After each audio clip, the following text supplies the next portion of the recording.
রাজবাড়ীর গোয়ালন্দ উপজেলার দৌলতদিয়ায় ফেরিতে ওঠার সময় নিয়ন্ত্রণ হারিয়ে পদ্মা নদীতে তলিয়ে গেছে সৌহার্দ্য পরিবহন নামের একটি যাত্রীবাহী বাস। আজ বুধবার বিকেলে ৩ নম্বর ফেরিঘাট এলাকায় এই ভয়াবহ দুর্ঘটনা ঘটে। বাসটিতে ঘটনার সময় আনুমানিক ৪০ থেকে ৫০ জন যাত্রী ছিলেন বলে জানা গেছে। প্রত্যক্ষদর্শীদের বর্ণনা অনুযায়ী বাসটি ফেরিতে ওঠার মুহূর্তে চালক নিয়ন্ত্রণ হারিয়ে ফেললে মুহূর্তের মধ্যেই সেটি পদ্মা নদীতে পড়ে নিখোঁজ হয়।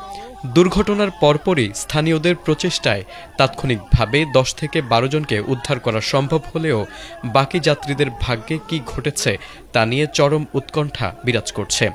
দুর্ঘটনার পর থেকেই নিখোঁজদের স্বজনদের আহাজারিতে ভারী হয়ে উঠেছে গোটা এলাকা। বিআইডব্লিউটিসি ঘটনার সত্যতা নিশ্চিত করে জানিয়েছে, বাসটি উদ্ধারে দ্রুত পদক্ষেপ নেওয়া হয়েছে। ইতোমধ্যে উদ্ধারকারী জাহাজ হামজা দুর্ঘটনাস্থলে পৌঁছেছে। নিখোঁজ যাত্রীদের সন্ধানে ফায়ার সার্ভিসের ডুবুরি দল ও নৌ পুলিশের সদস্যরা যথাযথভাবে উদ্ধার অভিযান চালিয়ে যাচ্ছেন।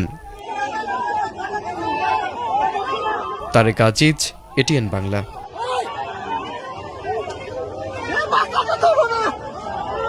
বহু মানুষ আছে তো বাসের ভিতরে।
নৌকা চোহরা